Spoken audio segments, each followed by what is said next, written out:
बिहार में तेजस्वी यादव को हेलीकॉप्टर से रैलियां करवाने वाले, जनसभाएं करवाने वाले मुकेश सहनी वीआईपी के प्रमुख खुद फ्लॉप हो चुके हैं। देखिए, बिहार की पॉलिटिक्स में, बिहार की राजनीति में मुकेश सहनी जिस तरह से लग रहा था उभर रहे हैं, अब 2024 के लोकसभा चुनाव में सहनी धड़ाम से गिर रहे हैं।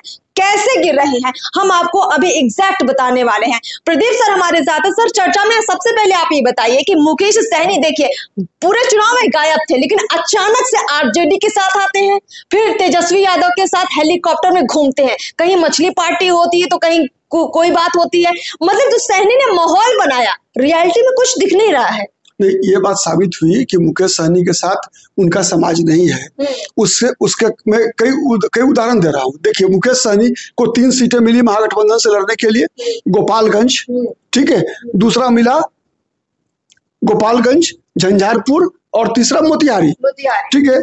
गोपालगंज में उनके उम्मीदवार हार गए, ठीक है। झंझारपुर में उनके उम्मीदवार का लगभग हार तय हो चुका है, ठीक है। और पूर्वी चंपारण में भी, मोतिहारी में उनके प्रत्याशी रमेश कुशवाहा की हार, डॉक्टर रमेश कुशवाहा की हार लगभग तय है। रिजल्ट कुछ ही क्षणों में आने वाला है। देखिए सर, मुकेश नंबर वन तो उनके 3 प्रत्याशी हार गए, नंबर पहला।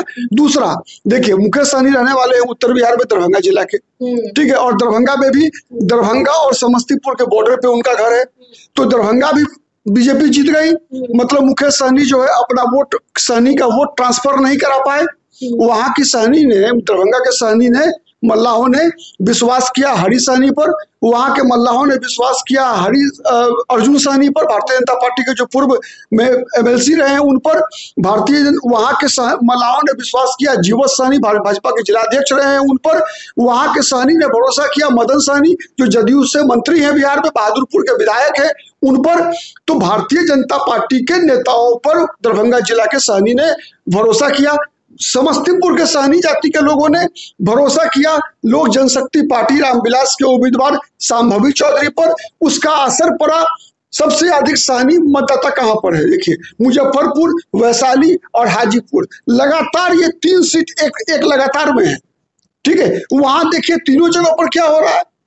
मुजफ्फरपुर में यानी मुकेश सहनी का जो बड़ा वोट बैंक है, जो मल्लाहों के नेता मुकेश सहनी माने जाते हैं, बड़े नेता निषादों के माने जाते हैं, तो मुकेश सहनी का जो असली वोट बैंक मल्लाह और निषाद है, अब वो वोट बैंक नहीं बचा है और वो चिराग पासवान की तरफ, बीजेपी की तरफ शिफ्ट हो चुका है। वही बात मैं बता रहा हूँ कि मुजफ्फरपुर, जहां पर कि मल्लाह जाति के लोगों की बहुत बड़ी आबादी रहती है, वैशाली, हाजीपुर, ये तीनों सीटों पर देखिए ना, कहीं भी वो अपना वोट अपने गठबंधन के उम्मीदवार को ट्रांसफर नहीं करा पाए, जिससे कि उनके उम्मीदवार जीत सके, ठीक है। आप कह सकती हैं, हम दावे से कह सकते हैं कि उत्तर प्रदेश में जहां 2 लड़कों की जोड़ी ने कमाल कर दिया है, वहीं बिहार में 2 लड़कों की जोड़ी, तेजस्वी यादव और मुकेश सहनी की जोड़ी फ्लॉप रही, फ्लॉप कर गई बिहार में। तो हमने बहुत आपको आंकड़ों के जरिए समझा दिया है कि जो खुद को मल्लाहों का नेता साबित करते करते तेजस्वी यादव के साथ हेलीकॉप्टर में घूमते रहे, असल में उनके समाज के लोगों ने उनको कहीं ना कहीं छोड़ दिया है। आपको याद दिला देते हैं कि मुकेश सहनी ने जब अपनी यात्राएं शुरू की थी तो बहुत लाव लश्कर था, करोड़ों की बस उन्होंने बनवाई थी और उस रथ को जिस तरह से वो पूरे बिहार में अन्य राज्यों में घुमा रहे थे, ऐसा लग रहा था कि निषाद उनके साथ आ ही जाएंगे।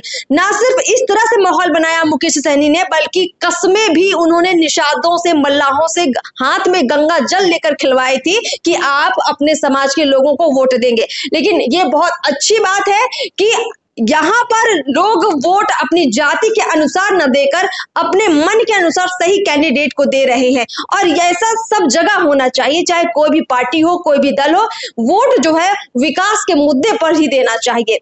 फिलहाल इस विश्लेषण में, चर्चा में इतना ही। बहुत बहुत शुक्रिया सर हमसे बातचीत करने के लिए। चलिए दर्शकों, फिर आपसे मुलाकात होगी। नमस्कार।